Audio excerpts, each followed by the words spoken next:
Assalamualaikum class. This is Altaf Ahmed Kolachi and I welcome to all of you in Altaf's online academy.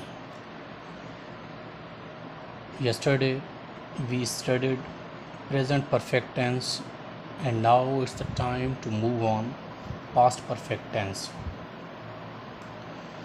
Likewise present perfect tense, there are Urdu, Sindhi and English helping verbs are the symbols.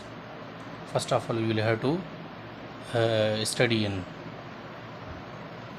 अच्छा, आज हम past perfect tense कर रहे हैं और past perfect tense में सबसे पहली चीज़ जो आज हम पढ़ेंगे वो है उसकी उर्दू में सिंबल क्या होती है।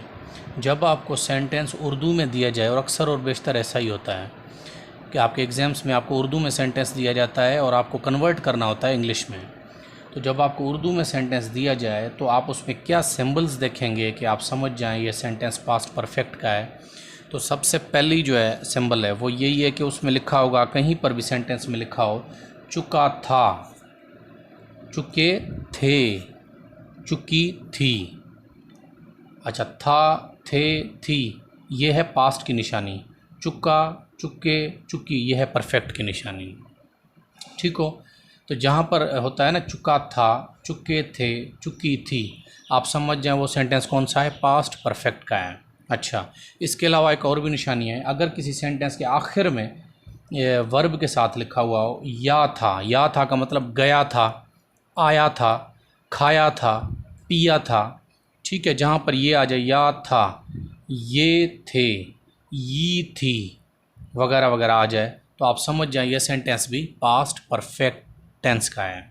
अच्छा, अगर हम सिंधी सेंटेंस की बात करें तो सिंधी में अगर आपको जुमले में मिल जाए चुको हुयो, चुका हुया, चुकी हुई, चुक्यूं हुयूं वगैरह वगैरह, तो आप समझ जाएं सेंटेंस पास्ट परफेक्ट टेंस का है।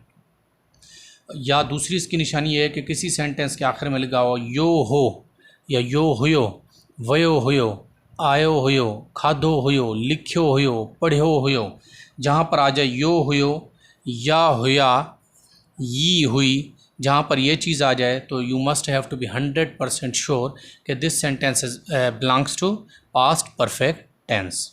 अच्छा, अगर हम इसको जब हम सिंधी में इसको पहचान लेंगे तो फिर इंग्लिश में इसको कन्वर्ट करेंगे।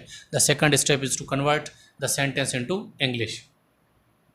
अच्छा, अब इंग्लिश में कन्वर्ट करने के लिए हमें ज़रूरत पड़ेगी उसकी हेल्पिंग वर्ब की। इसकी इंग्लिश में हेल्पिंग वर्ब क्या है, इसकी हेल्पिंग वर्ब है हैड।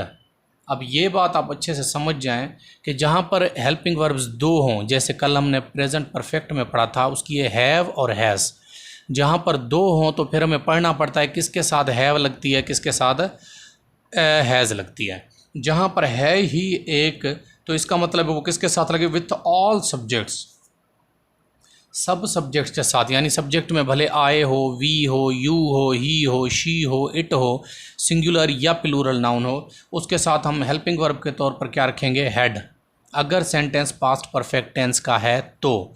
अच्छा, अब हैड जो निशानी थी वो पास्ट टू हैव की भी थी, हैड, लेकिन उसमें और इसमें क्या फ़र्क है, उसमें एक्शन वर्ब नहीं था, इसमें एक्शन वर्ब लाजमी होगा। अच्छा, एक्शन वर्ब की कौन सी फॉर्म इसमें होगी, एक्शन वर्ब की थर्ड फॉर्म हम यूज़ करेंगे। ये मैंने आपको उस दिन भी अर्ज़ किया था कि परफेक्ट टेंस कोई भी हो, परफेक्ट में हमेशा एक्शन वर्ब की थर्ड फॉर्म यूज़ होती है, भले प्रेजेंट परफेक्ट टेंस हो, पास्ट परफेक्ट टेंस हो, फ्यूचर परफेक्ट टेंस हो, इसमें एक्शन वर्ब की कौन सी फॉर्म यूज़ होती है, थर्ड फॉर्म। अच्छा, अब उस टू हैव वाले पास्ट टू हैव और इस पास्ट परफेक्ट में क्या चेंज है, इंग्लिश में सिंबल इनकी सेम है, सिंधी उर्दू में चेंज है, और उसमें एक्शन वर्ब नहीं था टू हैव में और यहाँ पर एक्शन वर्ब है, लाजमी है। अच्छा, उसके बाद अगर हम आते हैं फॉर्मेशन या स्ट्रक्चर पर, तो इसकी फॉर्मेशन या स्ट्रक्चर क्या है। अगर हम फॉर्मेशन पढ़ेंगे, सेंटेंस पॉजिटिव का हो अगर और पास्ट परफेक्ट टेंस का हो, पॉजिटिव का सेंटेंस हो और पास्ट परफेक्ट का हो, तो सबसे पहले हम क्या रखेंगे, सेंटेंस का सब्जेक्ट रखेंगे, उसके बाद हम हेल्पिंग वर्ब रखेंगे। हेल्पिंग वर्ब डिपेंड करेगा सब्जेक्ट पर, तो यहाँ पर एक ही हेल्पिंग वर्ब है तो सब्जेक्ट्स के साथ यही लगेगा, यानी हेड। उसके बाद एक्शन वर्ब, एक्शन वर्ब की कौन सी फॉर्म, एक्शन वर्ब की थर्ड फॉर्म यूज़ करेंगे हम। उसके बाद ऑब्जेक्ट। अच्छा, अगर सेंटेंस नेगेटिव में है तो सबसे पहले हम रखेंगे सब्जेक्ट ऑफ द सेंटेंस, उसके बाद हेल्पिंग वर्ब यानी हैड, उसके बाद रखेंगे not because it's a negative sentence, उसके बाद एक्शन वर्ब की थर्ड फॉर्म, उसके बाद हम रखेंगे लास्ट में ऑब्जेक्ट। अच्छा, अगर सेंटेंस इंटेरोगेटिव में है तो सबसे पहले हम रखेंगे हेल्पिंग वर्ब। याद रखने, अगर सेंटेंस इंटेरोगेटिव में हो ना, हेल्पिंग वर्ब हमेशा पहले आती है। ठीक हो गया, सबसे पहले हेल्पिंग वर्ब, उसके बाद रखेंगे सब्जेक्ट के बाद एक्शन वर्ब की थर्ड फॉर्म, उसके बाद एक्शन वर्ब की थर्ड फॉर्म, उसके बाद ऑब्जेक्ट के बाद question mark because it's an interrogative sentence. अच्छा, अगर सेंटेंस इंटेरोगेटिव और नेगेटिव का है तो सबसे पहले आप रखेंगे हेल्पिंग वर्ब यानी हेड, उसके बाद रखेंगे सब्जेक्ट के बाद नॉट के बाद एक्शन वर्ब के बाद ऑब्जेक्ट के बाद क्वेश्चन मार्क। क्योंकि इंटेरोगेटिव है हेल्पिंग वर्ब पहले, अब नेगेटिव है तो नॉट भी आ गया, इंटेरोगेटिव नेगेटिव है, लास्ट में क्वेश्चन मार्क भी आएगी। ठीक हो गया। अब हम इसके एग्जांपल्स लेते हैं। अब मिसाल के तौर पर आपको सेंटेंस मिला, हमने खाना खाया था। अब यहाँ पर आप पहले तो सिंबल मैच करेंगे, वो ये देखें या था। अब इसमें आप देखेंगे ये लिखा हुआ है या था, सिंबल मैच हो गई। अच्छा, या इसके अलावा दूसरा तरीका इसके परफेक्ट टेंस लिखने का ये भी है, हम खाना खा चुके थे। अब यहाँ पर आप ये देखें ये लिखा हुआ है चुके थे, यानी या सेंटेंस इस तरीके से लिखा होगा या इस तरीके से लिखा होगा, दोनों एक ही किस्म के सेंटेंस हैं, पास्ट परफेक्ट के हैं। ठीक हो गया। अब देखें दोनों हमारी सिंबल्स जो हैं वो मैच हो गई। अब अगर हम सिंधी सेंटेंस देखें तो सिंधी में आपको लिखा होगा असां मानी खाधी हुई, असां मानी खाधी हुई, ये देखें आप यी हुई, आप ये देखेंगे यी हुई, असां मानी खाधी हुई, ये सेंटेंस आपका मैच हो गया। अच्छा, दूसरा आप देखें असां मानी खाई चुका होया सी। अब यहाँ पर आप देखेंगे कि चुका होया, अब ये जो मैं डैश दे देता हूँ ये इस वजह से होते हैं कि जगह यहाँ पर कम होती है। इस तरीके के सिंबल्स अगर आ जाएँ तो वो भी सेम ही है, जैसे होया सी, हुआ सी, हुयूं सी वगैरह वगैरह, वो सेम यही कहलाएंगी। तो ये हमारी सिंबल्स जो हैं ये मैच हो गई। अच्छा, जब सिंबल्स मैच हो गई, एक्शन वर्ब भी है, तो हमें कंफर्म हो गया ये सेंटेंस किस टेंस का है, पास्ट परफेक्ट का है। तो अब इसको हम कन्वर्ट करेंगे। अब सेंटेंस पॉजिटिव में है तो सबसे पहले हम रखेंगे, पॉजिटिव है तो सबसे पहले रखेंगे सब्जेक्ट क्या है वी, उसके बाद हेल्पिंग वर्ब, आपने हेल्पिंग वर्ब देखा है सबके साथ हेड लगेगा विथ ऑल सब्जेक्ट्स, तो हमने वी के साथ लगा दिया हेड। उसके बाद एक्शन वर्ब की थर्ड फॉर्म, ईट की थर्ड फॉर्म क्या है, ईटन, वी हैड ईटन मील। आखिर में क्या है, ऑब्जेक्ट है मील, खाना, रोटी, फुल स्टॉप। अच्छा, इसी को अगर नेगेटिव में कन्वर्ट करें तो सबसे पहले सब्जेक्ट क्या है वी, उसके बाद हेल्पिंग वर्ब हैड, उसके बाद नेगेटिव है तो इसमें ऐड करेंगे नॉट, उसके बाद एक्शन वर्ब की थर्ड फॉर्म ईटन, उसके बाद ऑब्जेक्ट में मील, फुल स्टॉप। ये सेंटेंस आपका कन्वर्ट हो गया। अगर सेंटेंस इंटेरोगेटिव में है तो सबसे पहले हेल्पिंग वर्ब हैड, उसके बाद सब्जेक्ट वी, उसके बाद एक्शन वर्ब की थर्ड फॉर्म ईटन, उसके बाद ऑब्जेक्ट आखिर में आएगा मील, उसके बाद क्वेश्चन मार्क, क्योंकि इंटेरोगेटिव सेंटेंस है। अगर सेंटेंस इंटेरोगेटिव में नेगेटिव में है तो सबसे पहले आप क्या रखेंगे, helping verb had, subject we, not, action verb की थर्ड फॉर्म ईटन, आखिर में ऑब्जेक्ट के बाद क्वेश्चन मार्क, और शुरुआत में हेल्पिंग वर्ब, इसका मतलब इंटेरोगेटिव भी है और बीच में आ गया नेगेटिव, तो यानी नेगेटिव भी है। तो ये आपका सेंटेंस इंग्लिश में कन्वर्ट हो गया। होपफुली अब आपको टेंसेस इजीली समझ आ रहे हैं, आपका जो होमवर्क भेज रहे हैं वो ज़बरदस्त भेज रहे हैं, तो इससे समझ आ जाता है कि अब आप अल्हम्दुलिल्लाह सेंटेंस की कम से कम पटड़ी पर चढ़ गए हैं। तो आपको ये समझ आ गई है कि सेंटेंस किस तरीके से ये सेंटेंस कन्वर्ट होते हैं। ठीक है, अब हम आगे बढ़ते हैं।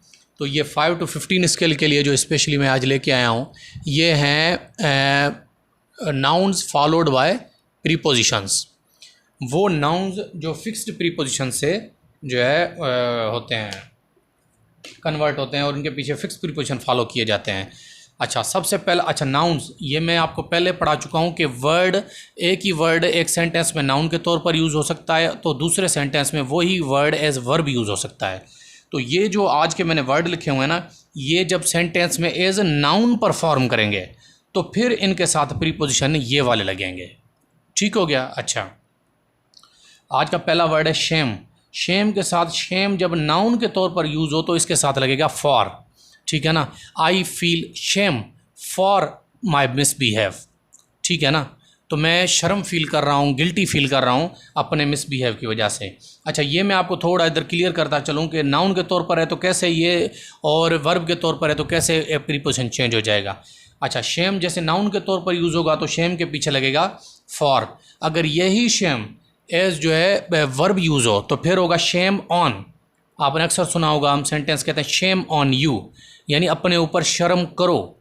शर्म करो जब हम कहते हैं तो शेम एज वर्ब यूज़ होता है, तो जब वर्ब यूज़ होगा तो ऑन लगेगा इसके पीछे। अगर नाउन के तौर पर शेम यूज़ होगा तो वहाँ पर क्या लगेगा, फॉर। अच्छा, दूसरा वर्ड है रेमेडी। रेमेडी का मतलब होता है इलाज। ये तो अक्सर तकरीबन नाउन के तौर पर इस्तेमाल होता है। रेमेडी के माने होती है इलाज, ठीक है ना। We should have a remedy for this disease. Remedy का मतलब होता है जो है इलाज, ठीक है, छुटकारा, इलाज। तो रेमेडी के साथ जो प्रीपोजिशन उसके पीछे लगता है वो लगता है फॉर। अच्छा, उसके बाद हमारे पास वर्ड है ट्रस्ट। ट्रस्ट की माने होती है एतबार।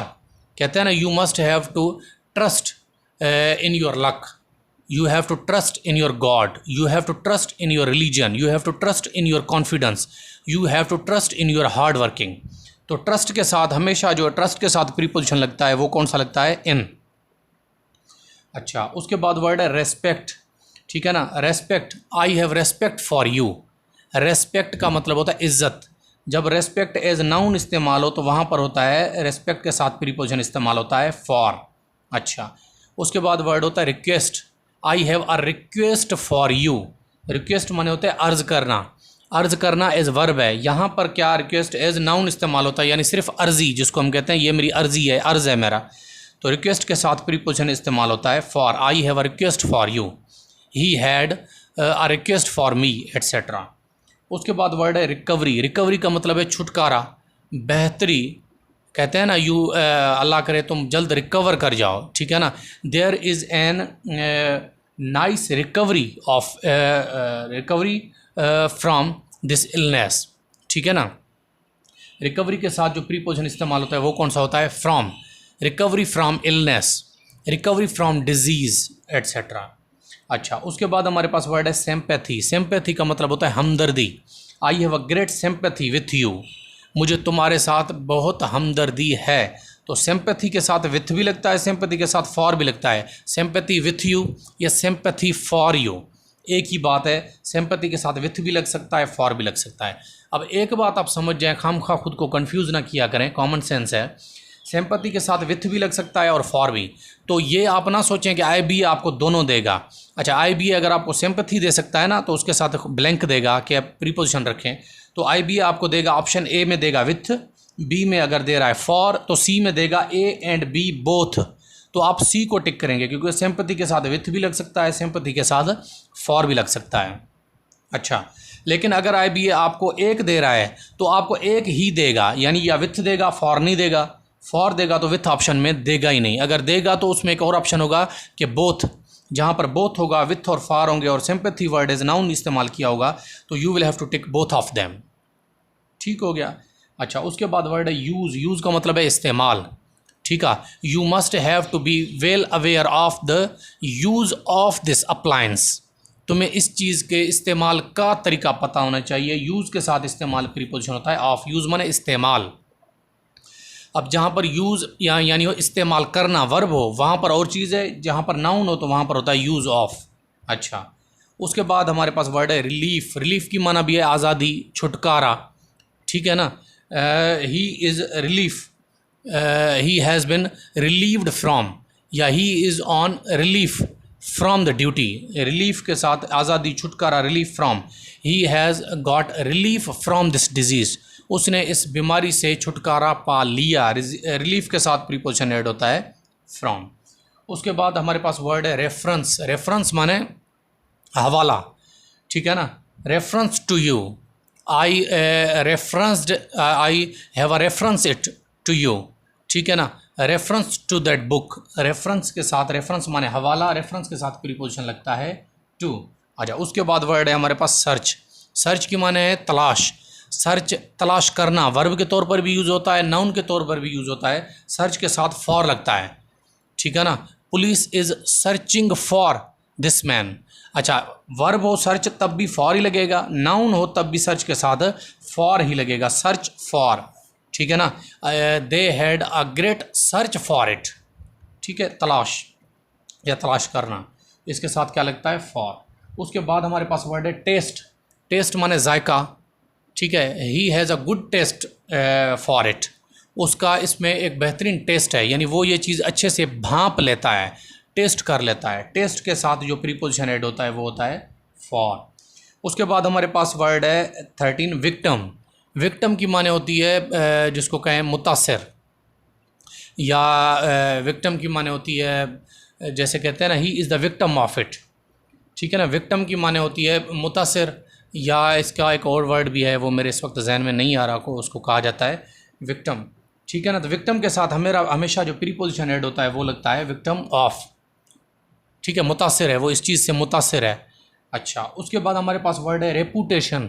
रेपूटेशन की माने होती है इज़्ज़त, शोहरत, मकाम, ठीक है ना। ही has a good reputation for his rank, उसे इस रैंक की वजह से उसकी रेपूटेशन, इज़्ज़त, मकाम, शोहरत जो है वो बड़ा बेहतरीन है, रेपूटेशन के साथ लगता है फॉर। अच्छा, उसके बाद हमारे पास आज का आखिरी वर्ड है रिप्लाई। जहाँ पर रिप्लाई एज नाउन इस्तेमाल हो, he has sent us a reply to our question. अच्छा, रिप्लाई फॉर और क्वेश्चन नहीं होगा, रिप्लाई ऑफ आर क्वेश्चन नहीं होगा, क्या होगा, reply to our question. This is the reply to your question, this is the reply to your answer, this is the reply to your counter argument etcetera. Reply के साथ क्या लगता है, to लगता है। ठीक हो गया। आज के लिए होपफुली आपको ये जो है लेक्चर समझ में आ गया होगा। इंशाल्लाह इससे आगे हम नेक्स्ट लेक्चर में बढ़ेंगे। Thank you very much.